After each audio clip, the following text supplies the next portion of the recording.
je pense qu'on va pouvoir commencer. Il est 17h35, on a 1 heure devant nous. Hop. Bah, en tout cas, déjà, premièrement, merci à tous déjà d'être venus, d'avoir pris un petit peu de temps, de votre soirée, donc jeudi soir. Merci à vous, spectateurs, mais aussi et surtout, à mes 2 intervenants, donc Alexandre Fournier et Mélanie Francescato, d'avoir eu la gentillesse déjà d'accepter l'invitation et de prendre ce temps en fin d'après-midi, début de soirée, pour un thème qui est très intéressant et qui, j'imagine, si vous êtes ici, parle à beaucoup, parle peut-être même personnellement, mais surtout dans le cadre de votre travail, que ce soit pour des organismes de formation, des universités, des écoles, bref, tout public dans le domaine de la formation, de l'enseignement qui peut être, lié à la question du handicap. On verra par la suite que, c'est très probable et que c'est une question qui est de plus en plus importante.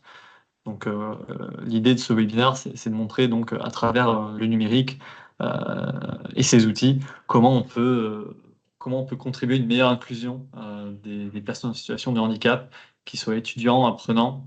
On va essayer de voir ça, voir si éventuellement certains types de handicap s'y prêtent plus que d'autres, qu'est-ce qui représente quels sont les défis que ça représente vraiment, pour les établissements.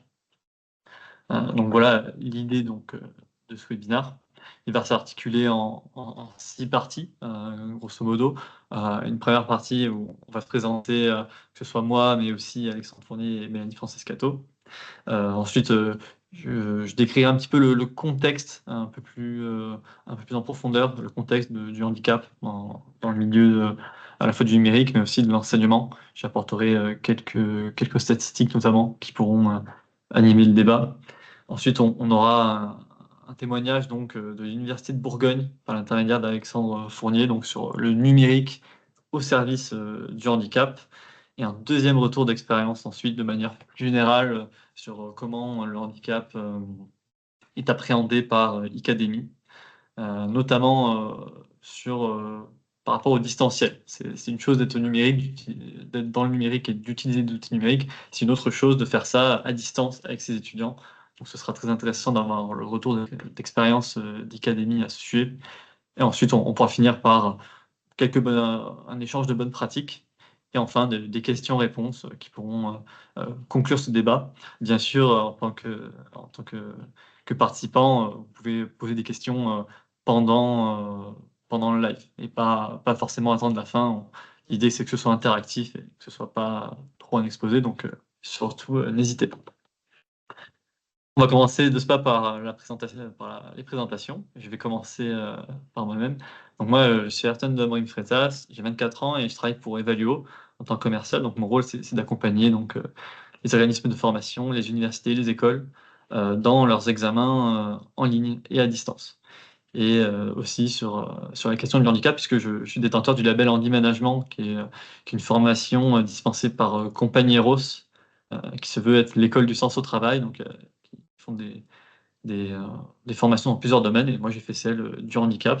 Donc ça va me permettre aussi d'avoir un œil un peu particulier, sur cette question. Heu, je vais laisser mes 2 invités se présenter. Honneur aux dames. Je vais vous laisser la parole, Mélanie en 1er lieu. Et bonjour à tous et merci de m'avoir proposé de participer à ce webinaire. Donc, je suis responsable pédagogique chez Icademy. Je suis chez Icademy depuis quelques années, depuis 5-6 ans maintenant. Et voilà, donc on propose des formations à distance avec aussi des examens à distance. Donc, nous avons l'occasion d'utiliser la plateforme partenaire Evaluo pour les examens écrits notamment. Merci. À vous Alexandre. À toutes et à tous.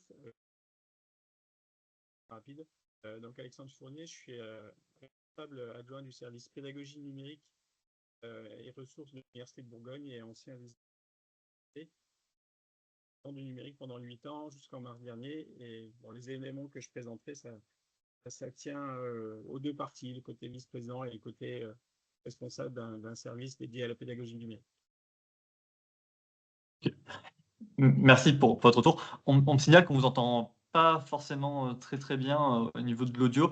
Moi, c'était un peu mieux sur la fin quand même. Je sais pas si c'est, un avis qui est partagé? Si je me rapproche un peu, c'est bon là? C'est mieux? Pour moi, c'est bon, mais je sais pas, ce qu'il en est. C'est un Ah, peu mieux, mais c'est pas du tout optimisé, hein. Enfin, moi, j'ai monté le son au maximum pour pouvoir vous entendre. Donc, du coup, ça oblige chaque fois de monter. Mais allez-y, hein. ok, ok. Bon, écoutez, en attendant qu'Alexandre essaie de voir un petit peu l'aspect technique, moi je vais vous présenter un petit peu le contexte, comme je le disais tout à l'heure, qui nous a amené donc à nous poser la question de faire ce webinaire. D'abord, il y a une évolution du cadre législatif, pardon, suite à une loi de 2005, la loi 102 de l'année 2005, qui met en place donc deux principes fondateurs par rapport au handicap, qui sont la nécessaire compensation du handicap. Donc comment nous, en tant que société, l'État et tous ces organismes, on peut compenser ce handicap pour parvenir à une meilleure égalité des chances, et aussi ce qu'on appelle une obligation d'accessibilité. Ça peut être une accessibilité, purement matérielle, comment pouvoir se déplacer, comment pouvoir avoir accès aux bâtiments, aux universités, et cetera. Mais aussi, l'accessibilité au sens large, comment on a accès, à l'école, comment on a accès à l'information, comment on a accès à la communication, heu, comment on a accès, à la vie citoyenne aussi. Voilà, ça engendre c'est quelque chose qui est très, très large, cette obligation d'accessibilité, et l'idée de cette loi, c'était donc, de parvenir à une meilleure égalité des chances pour les personnes en situation de handicap et leur permettre de vivre le quotidien le plus normal possible en prenant en compte, leurs différences. Voilà, donc ça, c'est vraiment le 1er acte fondateur, donc la loi de 2005 qui date un petit peu, maintenant, et après il y a aussi, des choses très intéressantes pour parler du handicap qui sont, des statistiques, notamment d'un point de vue de l'éducation. Là, on va vraiment s'orienter là-dessus, sur les statistiques-là, puisque entre 2002 et 2022, par exemple, on a eu une hausse de 88 des étudiants en situation de handicap. Ils sont en revanche surreprésentés en licence et sous-représentés en master. Et ça mène le constat que, c'est plus le niveau s'élève, plus ça peut être difficile pour les étudiants en situation de handicap d'aller jusqu'au master. Après, en relativisant les chiffres, on voit, hein, que le taux de diplomation reste quand même similaire. C'est-à-dire qu'in fine, les étudiants en situation de handicap s'approchent quand même plus ou moins des taux de diplomation des étudiants valides, même s'il est quand même relativement inférieur, mais la différence, c'est que leur parcours dure plus longtemps. Il y a un allongement de la durée d'études, du fait du handicap qui est vraiment, différenciant. Heu, on a aussi, 95 des étudiants en situation de handicap qui bénéficient d'au moins un aménagement, dans le cadre de leurs études, que ce soit pour les examens, mais aussi, le matériel ou autre. Et voilà, c'était ces 4 statistiques que je voulais vous partager. J'imagine qu'elles vous parlent, si vous en aviez, déjà si vous étiez déjà au courant, ou alors, peut-être c'est des choses que vous soupçonniez, mais qu'on n'avait pas encore matérialisées, sous forme de statistiques. On va pouvoir le matérialiser maintenant, avec, le témoignage donc, d'Alexandre Fournier, qui avec l'université de Bourgogne, a utilisé la robotique et le numérique pour aider les étudiants en situation de handicap. Donc Alexandre, je vais vous laisser la parole. Est-ce que vous pouvez, nous dire un petit peu, ce qui vous a amené déjà à le mettre en place et concrètement, comment ça se matérialise? Alors, est-ce que vous m'entendez mieux là? Mieux?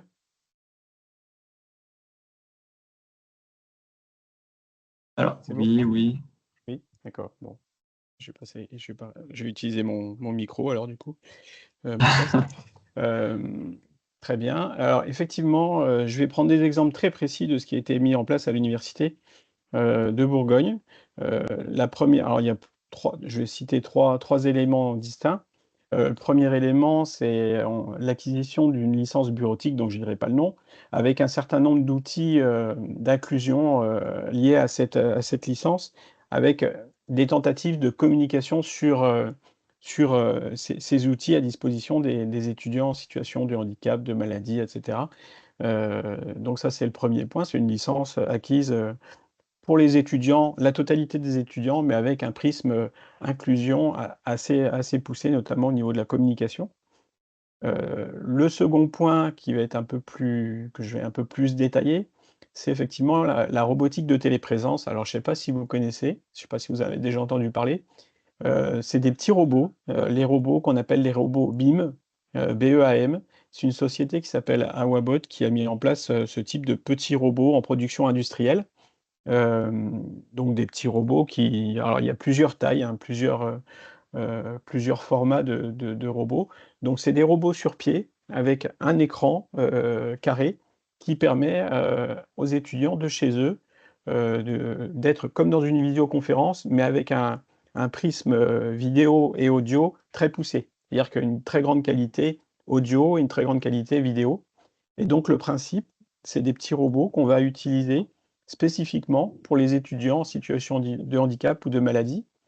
On a commencé en 2017 avec une première expérimentation et un robot en particulier. Et ensuite, on a commencé à en acheter un petit nombre. On est passé à une flotte robotique de 8 robots différents. Et ensuite, on en a, par le biais d'appels à projets, on arrive aujourd'hui à une flotte d'une 40aine de robots. Ces robots sont gérés par le service pédagogie numérique dont j'ai la charge actuellement. Et le principe, c'est la mise à disposition de ces robots pour les étudiants en situation de handicap et de maladie. Donc c'est très simple. Le robot, on va le déplacer d'un amphi et d'une salle à une autre pour que l'étudiant de chez lui puisse le piloter et assister au cours comme tout étudiant en amphi. C'est-à-dire que le robot, il a sa place dans l'amphi et l'étudiant assiste au cours et il peut, quand l'enseignant demande aux étudiants s'ils ont des questions, s'ils veulent intervenir, parce que ça arrive parfois, il peut très bien intervenir, tout comme les autres étudiants. Alors, le son est très très bon, il va entendre vraiment ce que vont dire les étudiants qui sont au fond de l'amphi, et pareil, la vidéo, il peut très bien aussi tourner le robot pour voir l'étudiant qui va intervenir poser une question. Et la vidéo est normalement d'excellente facture. Donc ça, c'est sur les aspects techniques. C'est les aspects organisationnels qui nous ont posé le plus de problèmes.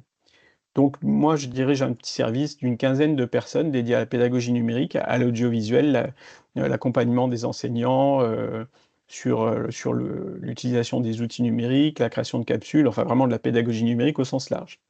Et on a pris en charge ces robots, tout simplement parce qu'il y avait une appétence dans le service pour tester ce genre d'outils et le mettre à disposition des étudiants. Donc on a démarré, comme je vous l'ai dit, avec 8 robots, et c'est vraiment le service qui prenait en charge de A à Z la mise à disposition du robot aux étudiants, le déplacement dans les amphis et les salles, la réparation du robot, etc. Enfin, ce genre de choses, petite réparation, mais réparation quand même. Voilà. Et très très vite, ça a été quelque chose de très lourd à gérer, parce qu'il faut être dispo à 7h40 le matin pour mettre le robot dans l'amphi, il faut le déplacer au cours suivant, etc. Et les cours vont jusqu'à 18h, 20h des fois, etc. Donc quelque chose de très chronophage.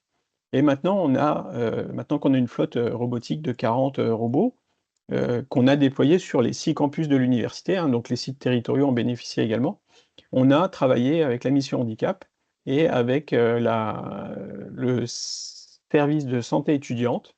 Et maintenant, on a professionnalisé ça, c'est-à-dire que c'est vraiment le service de santé étudiante qui va auditer les demandes des étudiants et qui va, pour des raisons de santé, décider que tel ou tel étudiant pourra bénéficier de la robotique. Voilà. Donc maintenant, c'est quelque chose qui commence à se roder. Alors, il ne faut pas imaginer qu'on met ça, on a 40 robots, et on ne va pas évidemment toucher la totalité des étudiants en situation de handicap. Donc ça, c'est une réalité, hein, bien sûr, mais ça a le mérite d'avoir été mis en place, et on a déjà des étudiants qui ont suivi tout leur cursus universitaire grâce à ces robots, et qui vraiment nous disent aujourd'hui, bah, si j'avais pas eu ce petit robot, si j'avais pas eu l'appui apporté par l'université pour cette mise en place, je n'aurais tout simplement pas pu faire mes études. Donc je pense que la meilleure des récompenses, c'est d'avoir des étudiants qui nous disent ça, parce que vraiment, ça leur a permis de suivre des études, entre guillemets, les plus normales possibles. Donc voilà, maintenant on est sur quelque chose qui fonctionne, qui est toujours chronophage, parce qu'il faut aussi trouver, je vois que vous avez levé la main, vous avez une question? Oui, ce qui m'intéresse, c'est donc il y a un robot présent dans la salle de cours et puis il y a, pour l'étudiant qui est à son domicile, est-ce qu'il doit être équipé d'un matériel spécifique ou il, pilote à travers son propre ordinateur? C'est ça. C'est le principe, c'est que alors en plus, on a mis en place un prêt matériel aux étudiants, 350 ordi, des clés 4G, donc ils ont ça aussi et ils peuvent utiliser soit leur ordinateur, soit ceux qu'on prête et nous, en fait, on va à leur domicile, on leur montre comment piloter le robot à distance. C'est très simple, hein, c'est avec le clavier. Et il suffit d'avoir une connexion Wi-Fi de bonne facture pour pouvoir très simplement assister au cours et piloter le robot. Le plus difficile pour nous, ça a été aussi la mise en adéquation du réseau de l'université et en fait de créer un réseau spécifique, comme on dit IoT, hein, un réseau spécifique pour les robots. Donc ça, maintenant, c'est fait, ça fonctionne très bien. Au début, on a eu des gros problèmes dans les universités, globalement. On n'a pas une Wi-Fi identique selon les bâtiments, les plus ou moins de bonne qualité. Et donc ça, on a réglé ce problème avec un réseau dédié. Donc maintenant, on n'a plus ce type de problème. Et quelque chose que je n'ai pas précisé aussi, c'est que vous imaginez qu'au début, comme je l'ai dit, c'est les collègues de mon service et moi-même qui déplacions les robots au fur et à mesure, au gré des cours des uns et des autres. Et c'était assez compliqué à gérer. Donc maintenant, on a, par le biais de la mission handicap, on sélectionne des étudiants qui sont dans la même promo que l'étudiant ou les étudiants qui vont bénéficier du robot. Et par le biais d'un financement, les étudiants sont payés sur du monitorat étudiant, un classique en université, et ils vont pouvoir, dans la même promo, déplacer le robot pour leur collègue qui est chez lui alité ou en situation de handicap et qui ne peut pas forcément se déplacer facilement. Merci beaucoup. Voilà. Oui. Et une petite idée, parce que j'ai aucune idée de combien ça peut coûter, un robot. Alors, le robot le plus petit, parce qu'il y a deux modèles de robots, et le plus petit, je pense qu'il doit être entre 10 et 15 000 € maintenant. Voilà. Donc le coût n'est pas anodin, mais bon, comme on a été remarqué comme université, on a pas mal communiqué sur ce qu'on avait fait et on a pu, par le biais d'appels à projets, réussir à financer, pour arriver aujourd'hui à une flotte d'une quarantaine de robots. Alors, il y a quelque chose la chose toute bête qui pose problème au quotidien, c'est que nous, quand on accompagne, quand on met à disposition, par exemple, d'un UFR ou d'un site territorial, 1 ou 2 robots, par exemple, on les accompagne, on leur explique comment ça marche, on leur donne des notices d'explication et on dit: «La chose principale, c'est qu'il faut que vous reteniez absolument, c'est que le robot doit être tous les soirs sur sa base et branché à l'électricité pour se recharger. Si vous ne faites pas ça, comme c'est un robot de production industrielle avec une batterie, qui se décharge à une vitesse assez folle, si vous ne faites pas ça, 1 ou 2 soirs de suite, la batterie, elle est morte. Et donc le gros problème qu'on a à gérer, c'est que sur une flotte de 40 robots, on a une vingtaine dont les batteries sont plus fonctionnelles, tout simplement parce que les gens n'ont pas pensé à brancher le robot sur l'électricité. Voilà, c'est des choses toutes bêtes, mais ça compte, énormément. Alors qui sont les financeurs qui lancent les appels à projets? Nous, c'était le ministère, hein. Le ministère, il y avait je connais plus le nom de l'appel à projet auquel on avait candidaté, il y avait un nom spécifique, qui était vraiment dédié à ça, aux robots de téléprésence, et à tout ce qui est en termes de robotique, d'appui à l'enseignement pour le handicap et la maladie. Et donc c'est par ce biais d'appels à projets spécifiques qu'on a pu avoir des financements. Voilà, donc comme je le disais, malheureusement, le problème principal, c'est non seulement le problème organisationnel qu'on a, je pense, réglé maintenant, mais c'est surtout le problème, de la personne qui est en charge du robot, qui va oublier de le rebrancher et le lendemain, la batterie, elle est déchargée et le coût d'une batterie, c'est à peu près 80 € et là, on a une vingtaine de robots dont les batteries sont déchargées, donc vous imaginez 20 fois 80 et cetera pour un petit service. C'est un coût qui est pas anodin. Voilà et c'est des choses toutes bêtes, mais c'est un oubli d'utilisation qui nous pénalise. Oui? Merci. Mais quand vous dites un robot de petite ou de grande taille, c'est par rapport à la hauteur du robot ou c'est par rapport aux capacités du robot?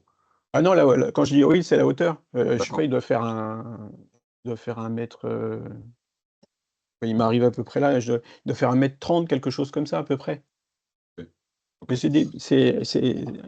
la 1 m 30 de taille et c'est très fin et ça se déplace très, très facilement, ça peut même aller assez vite. Faut faire attention des fois parce qu'on va un peu vite et comme on a une vue assez, vraiment c'est une vidéo, l'écran c'est carré, hein, donc on n'a pas la vue périphérique, donc ça peut être très vite assez dangereux.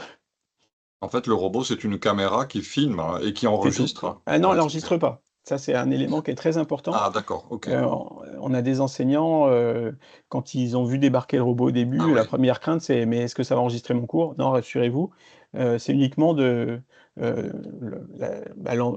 le son, la perception du son par la personne qui est à distance, le fait qu'elle puisse parler, mais il n'y a aucun enregistrement vidéo ou audio. Ça, c'est vraiment la première chose qu'on dit aux enseignants pour les rassurer. Et si je peux me permettre, tant que j'ai la parole, tout à l'heure, vous êtes passé un peu vite sur les licences bureautiques. Euh, je ne sais pas quelle est la marque, peu importe, mais parce que vous avez parlé d'outils d'inclusion poussés sur la licence bureautique. euh, Concrètement, ça veut dire quoi?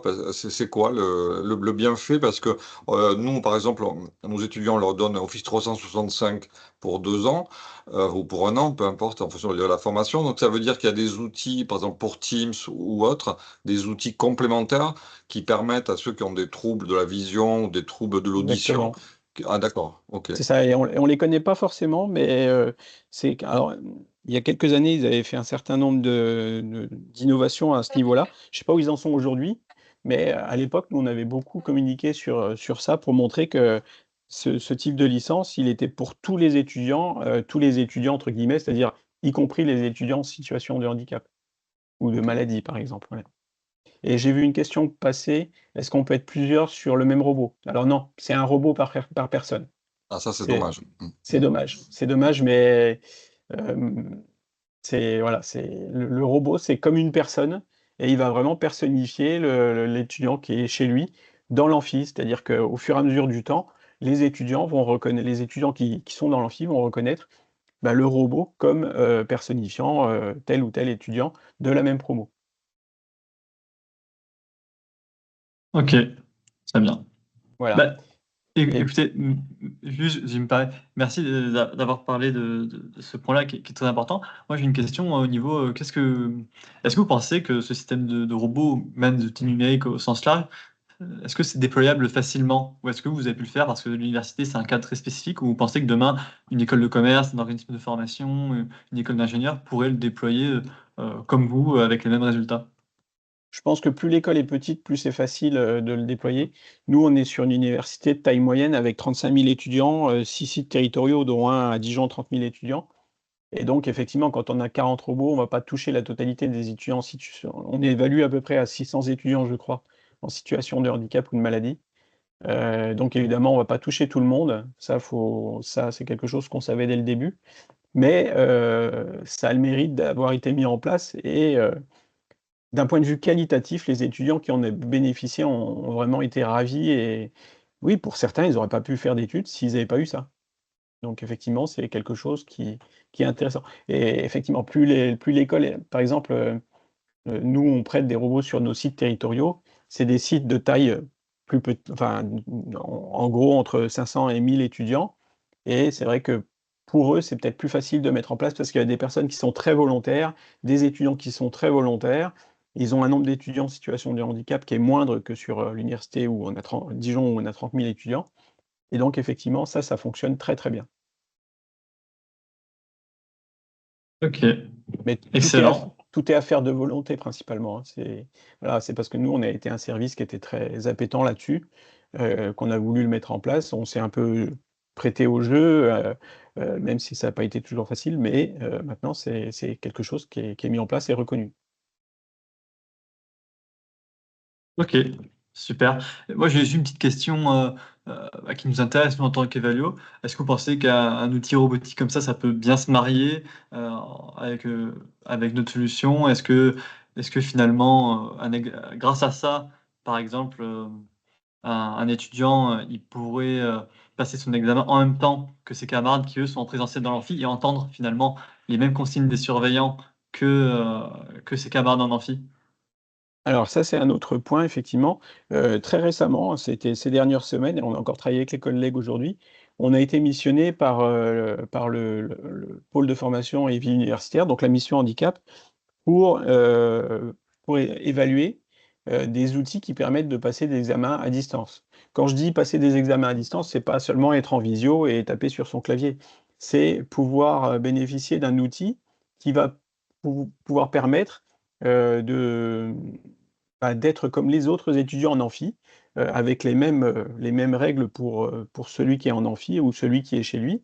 Par exemple, si un étudiant, bah, est sur son ordi pour un examen, en amphi ou en salle, hein, en TD par exemple, l'étudiant qui va être chez lui, il va pouvoir, grâce à un outil spécifique, c'est-à-dire un outil qui va permettre d'enregistrer sa carte d'identité, de vérifier son environnement, de bloquer l'Internet, de bloquer le double écran et de faire en sorte qu'il ait les mêmes conditions d'examen que tout un chacun, qui est en amphi ou en salle.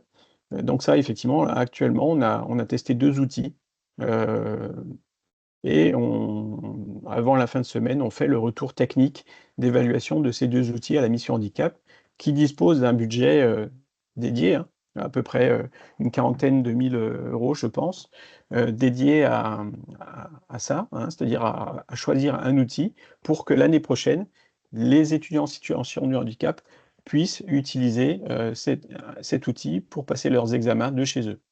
Donc ça, c'est voilà, on a encore travaillé avec les collègues aujourd'hui, on a rendez-vous avec une boîte, Evaluo, quoi. Il y a pas 36 acteurs sur le marché, il y a Evaluo et un autre acteur et on a évalué les 2 solutions et voilà, le retour se fait en fin de semaine pour la mission handicap et donc ça, c'est mon service qui a été missionné, sur ce parce que ça fait partie, c'est un peu de la pédagogie numérique, donc ça fait partie de notre champ de compétences. Voilà. Super. Il y a Stéphanie qui me dit, c'est vrai, robot, est-ce que c'est plus une compensation? Est-ce que finalement, comme on peut pas comme on peut pas accomplir l'idéal d'accessibilité universelle, est-ce que finalement, le robot, on entre plus dans l'ordre de la compensation? Ça fait écho à la loi de 2005 Oui, ouais, ça me semble assez ouais. juste. C'est vrai, tout à fait. D'autant plus que sur les campus, hein, comme, enfin, les villes, les campus, peu importe, mais l'accessibilité pour quelqu'un qui est en fauteuil, c'est toujours aussi compliqué. Les choses, évoluent très, très lentement. Donc là, ça permet, moi j'ai des exemples des étudiants qui ont utilisé le robot et qui se sont évités des déplacements longs, toujours avec des problèmes, sur tel ou tel trottoir. Il y a une voiture qui est mal garée, je peux pas passer mon fauteuil, ce genre de choses. Donc des choses qui pour nous valides, sont pas forcément, d'instinct, on les voit pas tout de suite, mais quand on connaît des gens qui sont en fauteuil, par exemple, c'est vite un enfer de se déplacer. Donc le robot permet, à une étudiant de se déplacer le moins possible et de pouvoir suivre ses cours normalement.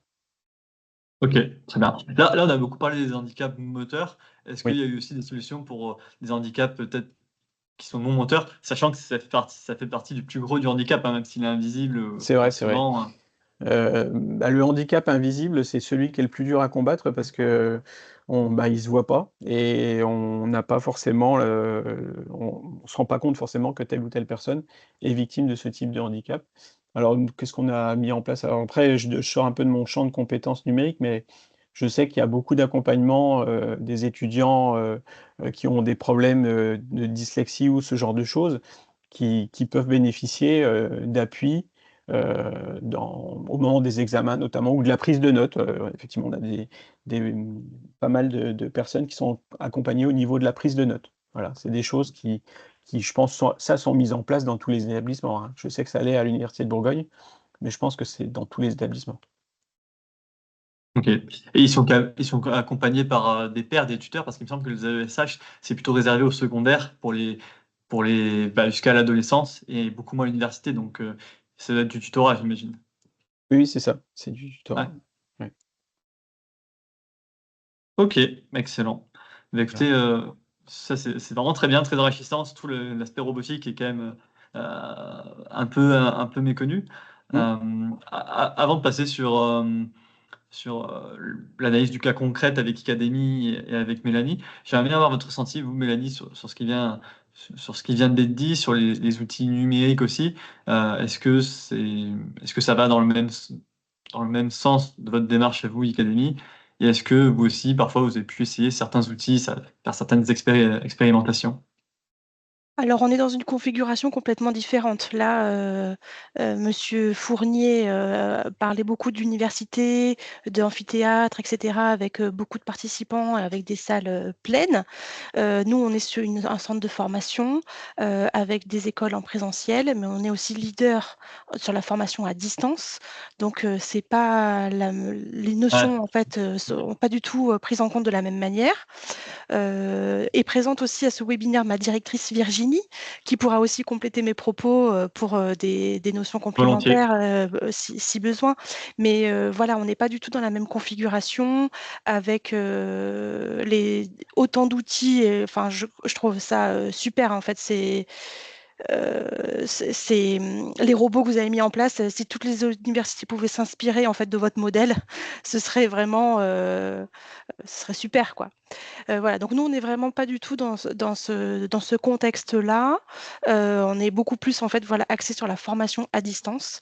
Donc, on va mettre beaucoup plus en place, en fait, des aménagements après pour des examens. Comme les formations se font à distance, ben, les personnes en situation de handicap ont déjà le matériel, si vous voulez, à leur domicile. Donc, la configuration n'est pas appréhendée du tout de la même manière. Ok, Voilà, je intéressant. sais que Virginie voulait peut-être intervenir, mais son micro Oui, était exact. coupé. Alors, je ne sais pas si vous avez accès au micro. Normalement, j'ai débloqué le micro pour tout le monde. Tac. Bon, ça semble pas être le cas dans l'immédiat. Ce que je propose de faire, c'est on peut aller plus, on peut continuer sur votre témoignage donc avec Academy, notamment sur l'utilisation d'Evalio. On va plus être cette fois-ci sur le sujet de l'évaluation en ligne en tant que tel, comment on fait et Oui, voilà. comment un outil numérique ça peut vraiment aider les étudiants en situation de handicap. Je vois que quelqu'un lève la main. Marjorie, si vous avez une question, n'hésitez pas à la poser.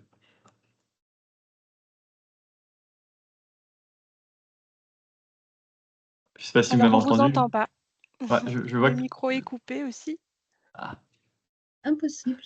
Ah, c'est bon. Ah, Ah, ça fonctionne. super. Bonsoir. On vous écoute. J'ai une petite question pour Icademy, je fais partie du même groupe, hein, je suis subtertiaire, je suis responsable socio-éducative à subtertiaire. Je voulais savoir qu'est-ce que vous mettez en place pour des élèves en présentiel? Alors, en présentiel, je demandais justement tout à l'heure à Virginie. Alors, nous n'avons pas de personnes, par exemple, à mobilité réduite. Voilà, donc on est moins confronté en fait au cas de l'université de tout à l'heure qui était citée. Voilà, alors qu'est-ce qui est mis en place? On a en tout cas chez Icademy une référente handicap. Donc on a vraiment une personne dédiée sur ce volet-là. Il y a des suivis renforcés qui peuvent être faits aussi pour savoir si justement il y a des aménagements qui pourraient être effectués, mais beaucoup plus sur la partie examen, aménagement d'épreuves, voilà, des tiers-temps, enfin tout Voilà. dépend du handicap. Voilà, après on travaille avec beaucoup de certificateurs, donc en fait les process aussi peuvent différer, mais majoritairement c'est plutôt du tiers-temps qui est accordé à des personnes en situation de handicap. Il peut y avoir aussi des dispositifs particuliers, je ne sais pas, nécessiter peut-être plus de pauses sur un examen, puisque des personnes vont nécessiter de se lever plus régulièrement pour aller aux commodités, comme on va dire. Voilà, qui peuvent aussi bénéficier d'une aide d'une tierce personne, alors que normalement ce sont des examens qu'ils passent seuls. Voilà, donc ça c'est par exemple des approches et en fait on veut qu'ils passent leurs examens de la meilleure manière qu'ils soient, au même titre que les autres étudiants. Et donc typiquement, c'est des dispositifs qu'on peut mettre en place. Donc après, ils sont dans une salle sur Evalio dédiée avec un surveillant à part, parce qu'ils sont télésurveillés. Donc on s'assure aussi du bon déroulé. Donc une personne peut leur faire lire le sujet s'ils ont des difficultés en fait à visuel. Voilà, une personne peut les aider peut-être aussi à composer des éléments de réponse. Enfin voilà, donc il y a en fait un dispositif vraiment adapté en fonction du handicap. D'accord. Et les personnes qui les aident, ce sont des personnes de l'école? Alors non, c'est une personne en fait qui est à l'avance désignée. Donc en fait, on a la visibilité sur la personne qui va être présente le jour de leur examen pour pouvoir les aider. D'accord. Ok. Merci. Je vous en prie. Alors je vois un message de Virginie. Oui, Voilà, enfin, c'est ce qu'elle disait, ouais. exactement. Voilà, les personnes en situation de handicap optent souvent pour le distanciel parce que selon les pathologies, ben, en fait, leur écran est déjà adapté, l'ergonomie en fait de travail est déjà adaptée à leur domicile parce que bien souvent ils suivent la formation depuis chez eux et passent leurs examens depuis leur domicile également. Donc ça ne va pas nécessiter en fait de déployer du matériel ou des ressources différentes. Donc ils sont déjà dans un environnement de travail adapté pour suivre la formation. Et ça vient que bien souvent, en fait, ils suivent la formation en FOAD, donc en formation à distance. Ok. Après, Et, d'un point de vue un peu plus pédagogique, c'est vrai on propose en fait des ressources de formation, donc aussi bien des contenus en PDF. On a aussi des ressources visuelles avec des vidéos. On a aussi des capsules de compétences où il y a des personnes qui prennent la parole avec des sous-titres et des idées clés. Voilà, qu'on essaie aussi de diversifier en fait notre mode de contenu pédagogique pour que ce soit le plus adapté pour tous. ok. Et est-ce qu'on s'aperçoit, enfin, j'imagine que le fait, par exemple, pour une personne en situation de handicap, de pouvoir passer son examen à domicile, déjà que ça peut être stressant de venir tôt le matin, passer un examen, les trajets, les transports, pour une personne, me dire, qui n'a pas de handicap, mais j'imagine que c'est encore plus fort pour ceux qui ont un handicap moteur, voire même non moteur, hein, puisque ça, il y a aussi des handicaps qui peuvent gêner, qui peuvent encore plus stresser, en plus du stress normal. Est-ce qu'on observe que les étudiants peut-être réussissent mieux, peut-être même à distance, ou finalement c'est pas du tout quelque chose qui se vérifie? Alors, on n'a pas forcément le moyen de le vérifier, en Ok. effet. Mais voilà, en tout cas, ils sont dans des bonnes conditions pour passer leurs examens, au même titre que de personnes qui n'ont pas de handicap, hein. Voilà, Oui, Evalio est utilisé en fait chez nous pour l'ensemble de nos examens à distance, voilà, qu'ils soient en situation de handicap ou pas. Mais voilà, il y a des aménagements euh, possibles. Voilà, après, sur nos contenus, par exemple, au niveau pédagogique, ils peuvent zoomer, ils peuvent agrandir la police, enfin voilà, ce genre de choses. Et c'est peut-être justement des petites évolutions aussi par retour d'expérience quand nos étudiants passent leurs examens sur la plateforme Evaluo, des choses peut-être justement qu'il faudrait des pistes d'amélioration pour justement agrandir la police, pour les 10 par exemple, essayer de personnaliser aussi une interface parce que aujourd'hui les couleurs utilisées de l'interface Evalio ne sont pas forcément adaptées pour l'ensemble des personnes en situation de handicap. Donc peut-être changer une couleur de fond ou changer une police même typiquement parce qu'il y en a certaines qui sont plus faciles à lire que d'autres. Donc voilà, il faudrait, si on veut accélérer même et être en totale inclusion, j'ai envie de dire, voilà, c'est des pistes d'amélioration qu'on pourrait soulever et mettre à Evaluo pour une optimisation de l'interface. tout à fait. Bah, c'est bien l'objectif d'ailleurs. Enfin, pour nous, c'est de prendre en compte les retours que vous avez, soit des clients ou même nos partenaires qui travaillent avec nous. Donc, oui, évidemment, c'est un point qui est absolument majeur. Il y a un autre sujet quand on fait des examens en situation de handicap, et surtout quand on a aussi des personnes en présentiel qui font le même examen sur un campus, c'est par exemple comment manier l'équité entre les candidats. Comment être sûr qu'ils sont tous à la même enseigne? Comment être sûr que le niveau de difficulté est le même? Hem, vous, enfin, quand je dis vous, c'est vous, Mélanie, mais peut-être aussi, monsieur Fournier, vous pouvez réagir là-dessus, puisque vous, dans une université, bah, enfin, on a un mode de fonctionnement qui reste encore très présentiel. Donc, si je peux avoir vos retours à vous 2 sur cette question. Vous pouvez commencer, Mélanie, Alexandre peut vous répondre. Mais vous voyez, Euh, je sentais une hésitation, donc oui, oui, parce que je croyais que Monsieur Fournier voulait intervenir, alors je le voyais changer son micro. ah. Du coup, vous voulez intervenir? Non, non, allez-y, je vous laisse la parole. En fait, pour nous, le handicap, c'est vraiment au quotidien. Donc, voilà, on ne fait pas. Est-ce que c'est plus facile pour l'un ou l'autre? Vous parlez de sujet, etc. Enfin, le sujet reste le même. C'est juste les dispositions et les aménagements qui sont spécifiques à ces personnes-là. Ok, très bien. C'est exactement la même chose de notre côté. C'est le type d'outil qu'on voudrait prendre actuellement, ça va nous permettre ça. Alors, on l'avait au moment de la Covid, on utilisait tous les mêmes outils et tout le monde était à distance. Donc là, une forme d'égalité qui était naturelle parce que imposée. Et donc là, tout le monde est revenu en présentiel. Donc effectivement, il faut passer par des outils qui nous assureront que chacun aura les mêmes conditions d'examen, qu'il soit chez lui ou en présentiel. Exactement. Ils sont tous, pour une question d'équité, vraiment sur le même niveau. C'est ça. Ok, très bien. Est-ce que, j'en profite pour interpeller tous les participants, est-ce que cette question-là, notamment, est-ce que ça peut éventuellement être un frein pour passer certains examens à distance, ou est-ce que finalement c'est d'autres freins? Si vous pouviez mettre dans le chat ou même à l'oral euh, pour partager votre ressenti là-dessus. Ouais, je sais pas, le frein, moi je dirais qu'il y a 2 freins. Nous, par exemple, actuellement, comme je vous l'ai dit, on travaille sur l'évaluation d'outils, parce qu'on a un financement au niveau du handicap. Mais si on devait passer, sur, des examens totalement, par le biais de ces outils, ce serait difficile de par le coût déjà. Et puis, il faut pouvoir assurer la surveillance de l'examen également et voilà, c'est Oui. pas je pense pas qu'on puisse, mettre à disposition de tous les étudiants de l'université, enfin bon, je parle toujours de l'université, mais des écoles ou des universités, ce type d'outils, pour des raisons de coût et d'organisation aussi tout simplement, hein. Donc on est plutôt sur la mise à disposition de ces outils pour des «niches» entre guillemets, c'est-à-dire, Ouais. le mieux c'est effectivement de le mettre à disposition des étudiants, qui en ont le plus besoin, en situation de handicap ou de maladie. Ok, très bien. Et ça représente enfin, sur l'ensemble de nos étudiants, que ce soit vous, Mélanie, ou Alexandre, ça représente quel pourcentage un peu les situations en situation de handicap?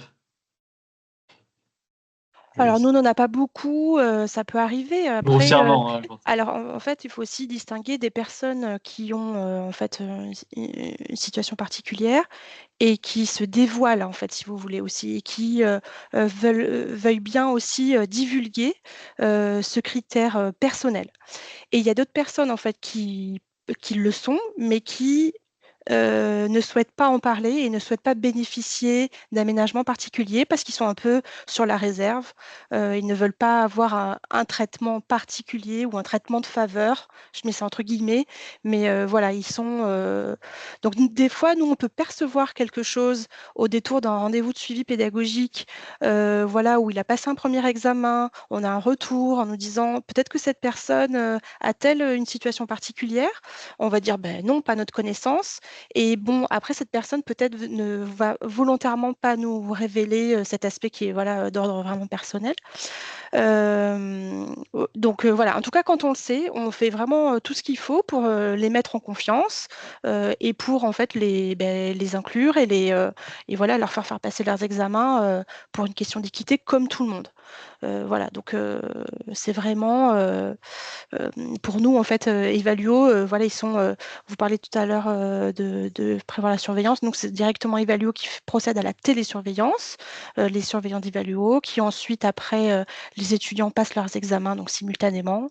Voilà, les personnes en tiers-temps sont dans une salle à part parce qu'ils ont bénéficié d'un temps supplémentaire. Les personnes qui bénéficient d'un tiers-temps spécifique sont encore dans une salle supplémentaire. Donc voilà, donc ils sont vraiment en fait avec un surveillant dédié et des consignes sont laissées avant le démarrage des épreuves avec une tolérance de pauses répétées, successives, etc. Voilà, donc c'est vraiment, on est sur du sur-mesure et quelque chose qui est totalement compatible en fait avec la formation à distance. Très bien. Je crois que Virginie a son micro C'est bon. qui finit par C'est fonctionner. bon, j'ai retrouvé ma voix. Je suis contente, j'étais frustrée de ne pas pouvoir vous parler. Oh, Bon. Je vous laisse peut-être partager un petit peu votre retour sur ce qui a été dit tout à l'heure ou même apporter un complément que vous jugez pertinent. Oui, alors d'abord je me présente, donc Virginie Mouret, je suis la directrice d'Icadémie depuis 18 ans maintenant sur la partie formation ouverte et à distance. Alors mon commentaire général, d'abord de dire que sur la partie 100% distanciel, c'est un format pédagogique d'abord qui attire beaucoup d'apprenants en situation de handicap. Pour toutes les raisons qu'on a évoquées tout à l'heure. Nous, on a toujours œuvré aussi pour faire en sorte que, alors pour ces apprenants-là et aussi pour tous les autres, que les examens soient le reflet en fait de notre mode de formation, à savoir qu'ils puissent se réaliser aussi à distance. Les certificateurs, au départ, certains étaient un peu réticents, surtout à la création d'Icadémie, où là, on avait des refus catégoriques. Et puis, au fur et à mesure, on a vu, parce qu'on a réussi à convaincre aussi, en expliquant notre façon de procéder, on a réussi à convaincre les certificateurs. Et on va dire que le tournant, ça a été vraiment la période Covid qui nous a permis à la fois d'enlever les freins qu'il pouvait y avoir d'abord sur la formation à distance et ensuite sur les examens à distance. Donc là, en dehors de quelques examens, pour nous, les examens à distance, c'est du quotidien et c'est très bien géré par une équipe interne qu'on a de notre côté. Donc forcément, là, nos apprenants en situation de handicap se passent le mot. Ils savent que chez nous, c'est tout à distance et évidemment, ça permet d'inscrire un nombre très important d'apprenants. Comme on a mis en place une forte communication, une référente aussi qui est très impliquée, on voit vraiment le nombre s'agrandir et on se dit que voilà, on a vraiment dans les années à venir, on pense qu'on aura un effectif important, encore plus important de personnes en situation de handicap. Comment on fait à distance? Là, quand on repère un apprenant qui est en situation de handicap, eh bien, il est tout de suite orienté vers notre référente, Katia Charrier, qui va faire le diagnostic avec l'apprenant, qui va définir les besoins de l'apprenant spécifiques, parce que là, on est très souvent sur des troubles 10. C'est vraiment une catégorie de handicap qui est très présente chez nous. On a aussi tout ce qui touche aux phobies scolaires. Voilà, des apprenants qui ne peuvent pas se retrouver dans des salles de classe. Et lorsque le diagnostic est fait, on essaie de trouver le financement. Alors on a beaucoup d'apprentis. Donc sur l'apprentissage, on mobilise l'aide que proposent les OPCO. Voilà, donc on établit un devis. Et puis pour les autres, c'est souvent par l'AGFIP qu'on passe pour essayer d'aller récupérer du financement. Donc voilà, ça peut être. Alors, on fonde beaucoup d'espoir aussi dans l'intelligence artificielle. Dans les mois qui arrivent, voilà, on va au niveau de notre direction pédagogique avoir voilà tout un tas un comité qui va se mettre en place et qui va travailler autour de cette intelligence artificielle et on envisage tout de suite d'évoquer les personnes qui sont en situation de handicap. Donc là, ce qu'on a prévu, c'est de recenser. Parce qu'à distance, c'est pas toujours évident, parce qu'il y a aussi les personnes qui ne le disent pas et qu'on découvre au fur et à mesure.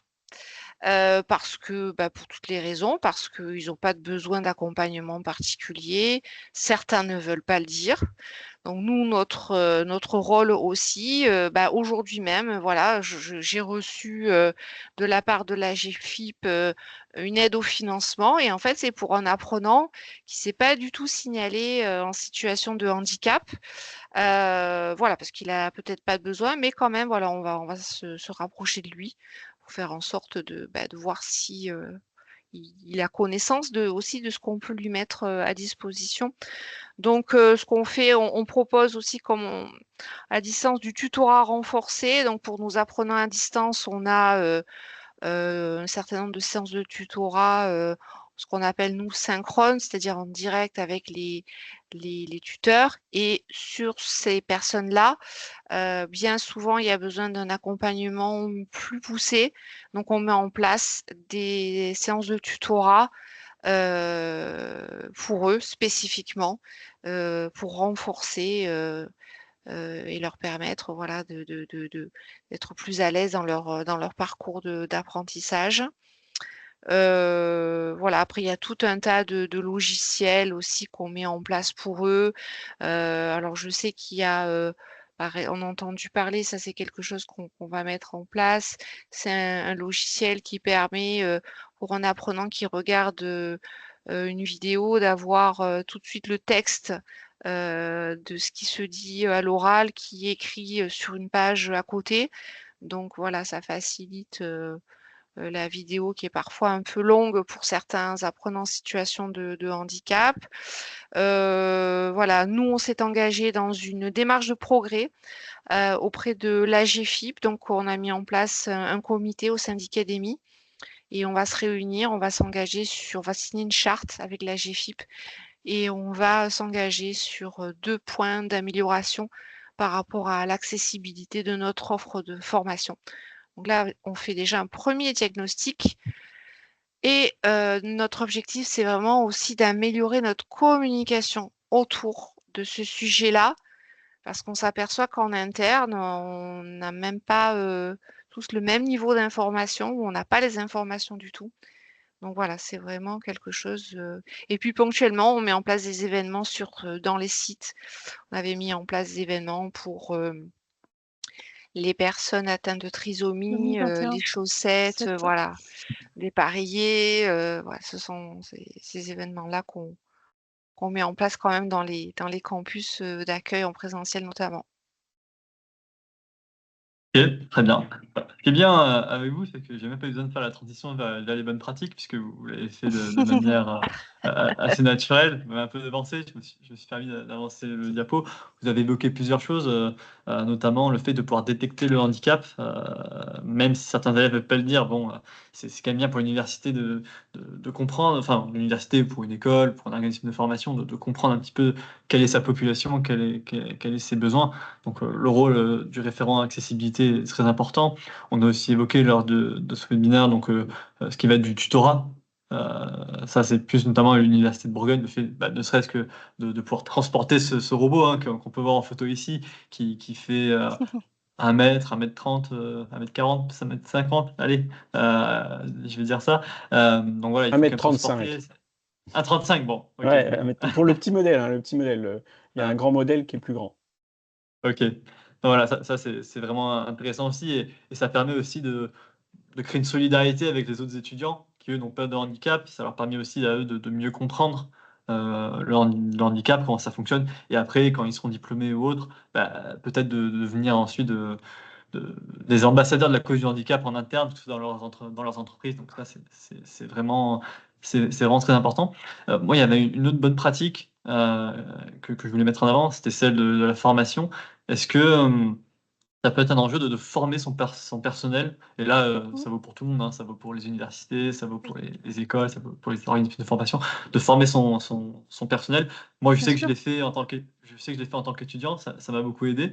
Je voulais savoir si c'est des choses qui avaient déjà été faites de votre côté ou qui sont en réflexion à l'heure actuelle. Et là, je m'adresse à tout le monde, hein. N'hésitez pas, peut-être Monsieur Fournier, en tant qu'université, Alors on a un plan de formation qui est très très large et oui, j'imagine qu'il y a des choses, mais j'en ai pas connaissance par contre. Ok, ok, très bien. Ok. Bah, Virginie, allez-y, je vous en Oui, prie. alors à notre niveau, donc là on fait partie du groupe Eureka Éducation. Donc Eureka Éducation a aussi mis en place un comité autour de la question du handicap. Donc on est tout un groupe d'écoles et on a des formations qui sont développées par l'académie. Donc c'est une école interne au groupe Eureka et on a très prochainement une formation qui va être déployée. Alors c'est à l'attention des référents handicap. Mais voilà, on peut envisager d'inclure aussi d'autres personnes qui ensuite vont bénéficier de cette formation et dispenser aussi les éléments sur l'ensemble des équipes. Très bien. Je vois qu'il y a une main levée de Stéphanie, si je ne me trompe pas. Oui, bonsoir. C'est exact. Juste pour dire que c'est dans la mission du référent handicap que de former les équipes. Ça fait partie de son boulot normalement. On s'occupe des gens qui sont en situation de handicap et qui ont des besoins de compensation ou d'accessibilité. Mais le référent handicap, normalement, une grosse partie de son boulot, c'est quand même la politique interne avec mettre en place des politiques et puis faire en sorte que justement tout le monde soit à peu près au même niveau. Voilà. Ok, merci. Et c'est vrai que c'est un point qu'on n'a pas souligné parmi le rôle du référent. Est-ce que ce référent il peut être amené aussi à former certains étudiants, par exemple ceux qui sont amenés à faire le tutorat? J'imagine qu'il y a Ah peut-être bah oui, deux, oui. trois conseils. Toutes les personnes qui sont potentiellement en lien avec notamment des apprenants ou des apprenantes en situation de handicap, bien sûr. Mais il faut, dans ces cas-là, c'est vraiment le boulot du référent handicap d'aller voir les futurs tuteurs et puis de poser la question, est-ce que tu es d'accord pour accompagner quelqu'un qui a des besoins spécifiques? Et puis de faire en sorte que ce trinôme, parce que le référent handicap, il doit quand même garder un œil là-dessus pour vérifier que tout se Bien passe sûr, bien. bien sûr. Mais voilà, mais oui, c'est son boulot, bien évidemment. Ok, oui, et ça va dans la stratégie ça va dans la stratégie définie par l'établissement qui, pour chaque étudiant en situation de handicap, doit définir un petit peu un plan d'accompagnement personnalisé. Et donc, voilà, Ouais, c'est fait de concert avec le c'est référent. dans son poste et c'est ce que dit la Ouais, loi quand même. C'est tout à plus que fait. l'établissement. Voilà. C'est ça. Oui, voilà, c'était aussi l'idée de ce webinaire, c'était partir de la loi au début pour en arriver là. Voilà, on voit bien les liens, comment ça s'articule, l'obligation législative, qu'ensuite, comment elle est contraint, entre guillemets, parce que c'est quand même un gros effort, donc j'utilise le mot contrainte, de changer vraiment son approche. Très bien. Bah, écoutez, je pense qu'on a pu un petit peu balayer un large éventail de bonnes pratiques. Je voulais savoir si, même si le débat était très vivant, il y a eu beaucoup de questions, beaucoup de réponses, et ça, je vous remercie tous. S'il y avait d'autres questions à poser, que ce soit sur des thèmes qu'on n'a pas abordés ou sur des choses qu'on a abordées précédemment. Je vous laisse le stylo ou la parole, c'est comme vous voulez. Ah, Louise me dit qu'il y a encore une main levée. Oui, Oui, c'est moi. ok, vous voulez intervenir ou Oui, j'ai une question. Effectivement, puisque nous aussi, nous sommes partie du groupe Eureka. Au niveau des examens nationaux comme le BTS, puisque nous, on fait beaucoup de BTS, au niveau des élèves qui ont, par exemple, un handicap en formation à distance, est-ce qu'ils ont les mêmes, ils doivent se déplacer ou ils peuvent passer leur examen à domicile ou autre, puisque c'est des examens d'État, comment ça se passe? Parce qu'effectivement, nous, on a nos formations, donc ceux qui ont des tiers-temps, donc ils sont chez nous et voilà, en tant que référente handicap, on organise tout ça, les aménagements. Mais quand c'est un examen d'État, ils doivent se déplacer sur les sites. Alors, on ne fait pas de BTS sur nous, sur la formation à D'accord. distance. Ok. Donc, comme ça, je suis désolée, mais après, Ouais, voilà. c'est clair. Mais j'imagine, oui, qu'il doit y avoir des contraintes du fait que C'est c'est un petit l'État. peu plus compliqué, effectivement. Oui, oui, oui, bien sûr. C'est peut-être pour ça qu'on fait un peu moins de BTS que les autres d'ailleurs. Mais si je puis me permettre, juste pour pas tout à fait vous répondre, mais quand même, c'est pour Oui. ça qu'on demande en début d'année vraiment à essayer d'avoir l'information, parce que vous allez avoir des démarches à faire auprès du ministère pour que justement, s'il y a des aménagements à prévoir, ils soient faits très, très, Effectivement. très en amont. Effectivement, lors de l'inscription des élèves, on leur demande, alors bien sûr après ils le disent ou pas, hein, Oui, puisque tout à fait. vraiment, Ça, c'est certains bien de élèves ne le disent communiquer, pas, absolument. mais effectivement au niveau du tiers-temps, il y a des demandes à faire auprès du rectorat, mais selon les académies, par exemple Paris, puisque nous on est à Paris, Aix ou même Lyon, ils n'ont pas les mêmes process. Et comme on a des campus un petit peu partout, ils n'ont pas les mêmes process que dans chaque académie, et pourtant c'est le même diplôme. Ben oui, mais comme les handicaps sont spécifiques et que là, c'est Bah, vraiment l'heure de la compensation. c'est les mêmes, par exemple, les dyslexiques, que ce soit à Paris ou à Lyon, c'est les mêmes. Mais vous savez, vous imaginez même pas comment les MDPH, selon où on se trouve, un même dossier va passer, une personne dyslexique sera reconnue comme ayant un handicap et pas dans une autre. Eh ben voilà. Il y a des médecins derrière, je suis d'accord avec vous, mais voilà. Donc oui, voilà, il faut s'y prendre en avance et puis aller négocier au cas par cas, malheureusement. Absolument, absolument. Bon, merci pour le retour. Merci. Écoutez, merci pour cet apport. Je voulais juste finir, ce sera la dernière question par Laurence qui a levé la main en dernier. Oui, bonjour. Donc, Laurence Giton, je suis référente handicap au sein de d'Oranco, qui fait aussi partie du groupe Eureka Éducation. Et j'ai été effectivement confrontée à cette situation, c'est-à-dire un candidat, enfin une personne qui souhaitait s'inscrire en formation 100% à distance à cause de son handicap. Donc la formation, il n'y a pas de souci, tout a été validé, adaptation de son poste de travail à domicile, tout était bien en place. Mais la crainte, c'était pour lui de ne pas être en mesure de se déplacer pour venir passer le jury, puisqu'il s'agit là d'un titre d'État et non pas nos titres propres, parce qu'on a aussi nos titres propres et auquel cas on peut les faire à distance. Mais le titre d'État avec des épreuves en salle, en présentiel, la DRIES ne nous autorise pas justement à les organiser en distanciel. Et donc la seule option qu'on aurait pu lui proposer, s'il avait persisté dans cette idée, c'était de trouver un lieu à proximité de chez lui, dans des locaux agréés évidemment par la DRIES, qui lui aurait évité un déplacement sur Paris, parce que lui, il est en plus en province. Ce qui est l'avantage du e-learning, certainement, mais ce qui complique un peu les choses quand il faut se déplacer. Donc, tous les stagiaires qui sont en formation, qui viennent en fin de parcours passer leur examen à Paris et qui sont valides, il n'y a pas de souci, à part un peu de logistique. Ça rajoute un peu de stress à l'examen, certes, mais tout le monde arrive à passer le cap. Mais pour les personnes qui sont physiquement pas en facilité, qui sont pas aptes à se déplacer facilement, dans ces cas-là, effectivement, il y aurait quelque chose à voir, peut-être avec l'État, avec ou des aides locales ou un examinateur qui pourrait accompagner à domicile, assermenté, qui puisse aider cette personne à passer son jury à domicile. Mais jusque-là, j'ai pas non plus trouvé de vraie solution. Si j'étais à nouveau confrontée à cette situation, j'ai toujours pas de réponse pour le moment.